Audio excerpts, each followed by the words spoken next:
বিধান আমি মানিবই লাগিব দাদা। কাৰণ মানৱ জীৱন প্ৰাপ্তি অপ্ৰাপ্তিৰ হৰ্ষ বিষাদৰে এক অপূৰ্ব মিশ্ৰণ। শুনা শুনা হবে কৰ্ণ স্থিৰ কৰি সংক্ষেপতে এটি কথা মোৰ আমাৰ আৰু বেছি দিন নাই এই সংসাৰত দাদা। আৰু কিছুদিনৰ পাছত জীৱনৰ পূৰ্ণতা আমি কৰিম আৰু পুনৰ অযোধ্যাত সৃষ্টি হ'ব নতুন দিগন্তৰ। ৰামহীন অযোধ্যাই দেখিব এক নতুন কিৰণ। দাদা এয়া তুমি কি কৈছা দাদা? তুমি বিহীন অযোধ্যাবাসী আৰু তুমি বিহীন অনুষ্ণৱ প্ৰণালী জানো অস্তিত্বৰ আছে অৱতাৰ। আত্মবিহীন হৰি আৰু ৰামবিহীন লক্ষ্মণ নহয় নহয় নহয়। দাদা সেনে নিৰ্দয় বাক্য তুমি কিয় কৰিছা উচ্চাৰণ? দাদা সেনে কথা কৈ তুমি মনোকষ্ট নিদিবা ভাতৃ প্ৰাণত। দাদা শ্ৰৱণ কৰিলে তোমাৰ মুখত এনে অদ্ভুত কথা মোৰ একেবাৰে অস্থিৰ হৈ পৰে। দাদা আমাৰ মন একেবাৰে অস্থিৰ হৈ পৰে। নক'বা ভাইক দাদা, নিয়তিৰ অধীন তুমি আমি সমস্ত জগত। বাৰু ভাইক দাদা বলাৰে অস্থিৰ মনবোৰ জিৰণিৰ হৈছে প্ৰয়োজন।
শান্তিৰ আচ্ছা দাদা গিৰিমল্লিকাৰ খিল খিল হাঁহি পাৰ্বতীৰ পৰশত প্ৰাণ পাই উঠা কাঞ্চন আজি হৈছে জাতিৰ চিকিতা। এই আমাৰ পুণ্যভূমি কৈলাশ শিখৰ দেৱতা আৰু অসুৰৰ শান্তিৰ নিমিত্তে প্ৰাণ কৰি আমি দিগন্ত নাম কৰিলো ধাৰণ।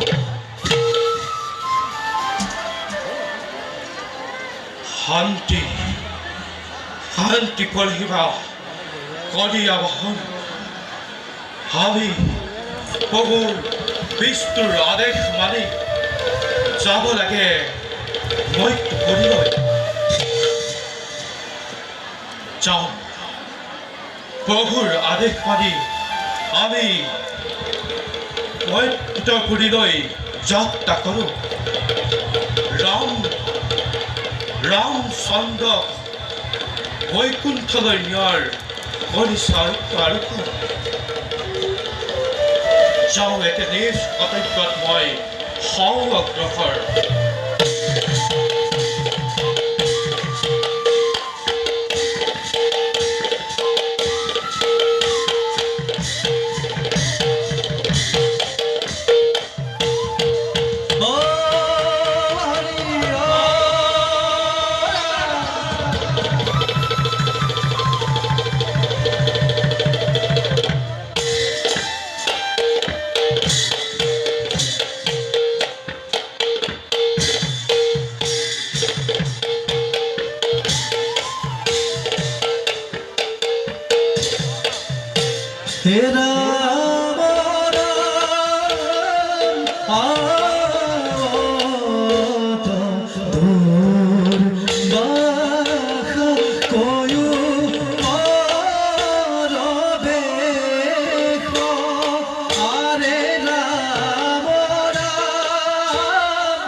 প্রভু ভোলানাথর বরে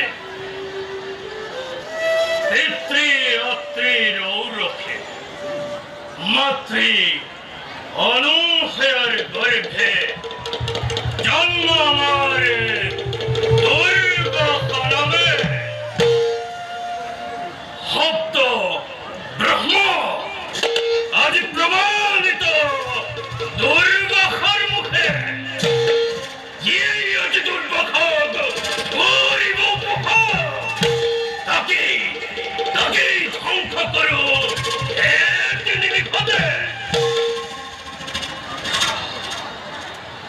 প্রধানলে দগ্ধ হই কত জন পুণ্যের অশেষ দুর্গতি তার কোনো নাই খতিয়ান যার বাবে দেব নর সকলে কম্পিত আজি দুর্বখার ভয়ে অহংকারী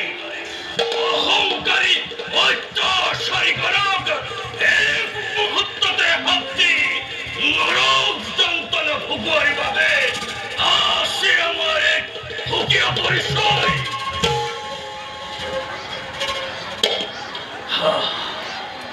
যাও যাও নিজ কর্তব্য সাধনের হেতু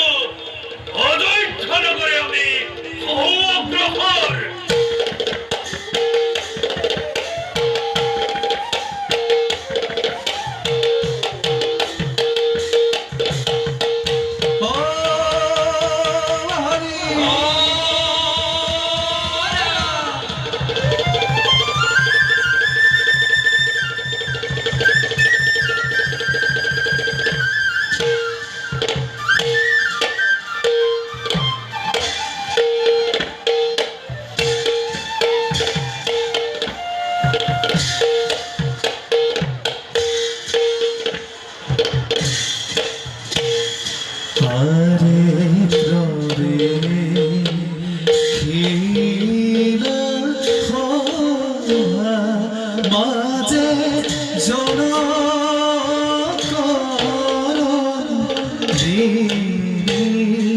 আরে নয় লাখে সরি যাই গজেন্দ্র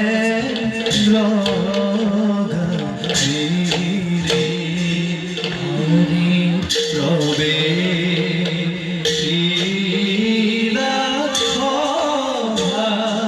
মাঝে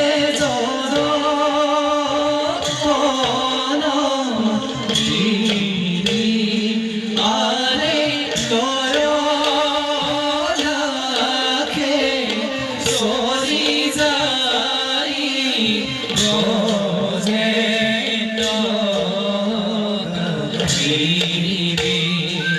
আরে কত ক্ষণে পাইলা গো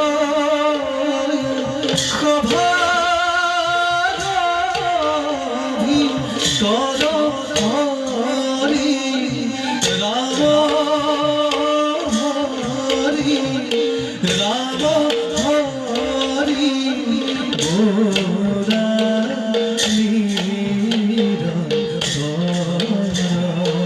আরে কত ক্ষণে পাইলা গো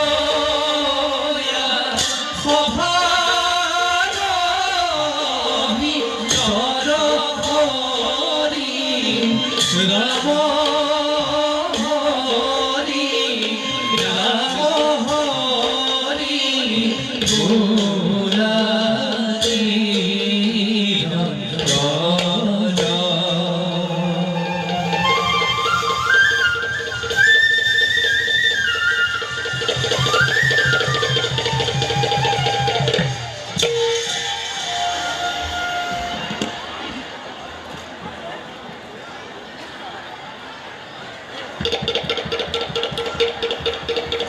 মাতৃ শুনিলাই আচলত ধৰি শক্তি হিতাই পদানুকৰণেৰে পাৰ কৰাই মধুৰ অতীতৰ গৰাকী মই উৰ্মিলা জনক নন্দিনী অযোধ্যাৰ ৰাজকোষ ৰাজমৰ্যাদা গ্ৰহণ কৰি পৰিছিল লক্ষ্মণক অগ্নিসাক্ষী কৰি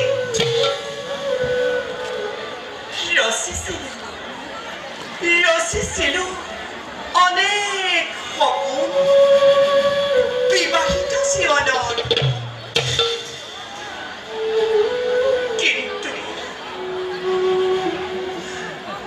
কিন্তু হঠাৎ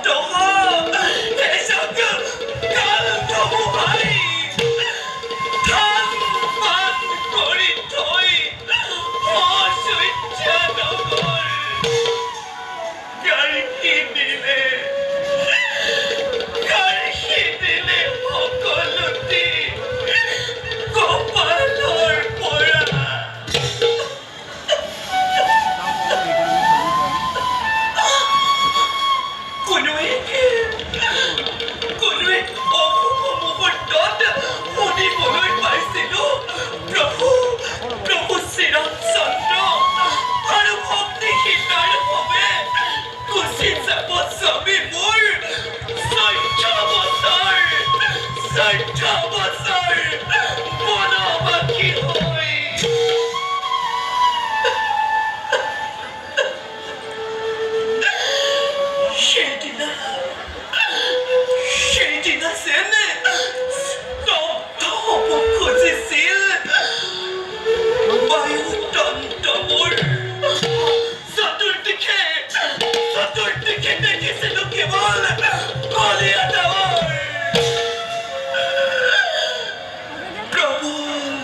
নাৰী জীৱনৰ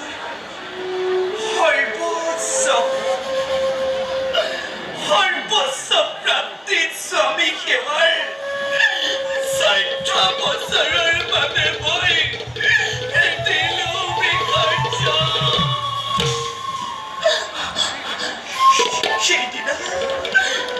সেইদিনা বাৰু অযোধ্যাৰ কোনো জনতাই তিনি ৰাজমাতাই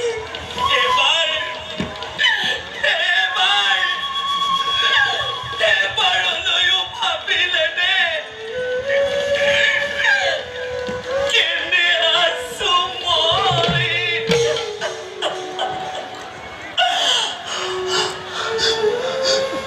মা হালধিৰ গন্ধ থাকোঁতেই শৰীৰত গধুৰ শিল বুকুত বান্ধি কেনেকৈ ত্যাগিছিলো মই স্বামী দেৱতাক। সেই কথা অপ্ৰকাশি ৰাখিলো মনত। সেইবাবে হয়তো গোপনে থাকিল মোৰ মিলাৰ জীৱনৰ সেই নিঃসংগতা বছৰ।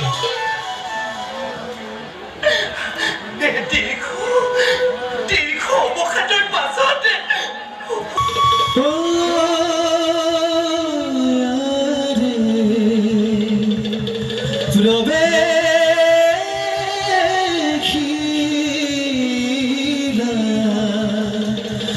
সভাৰ মাঝে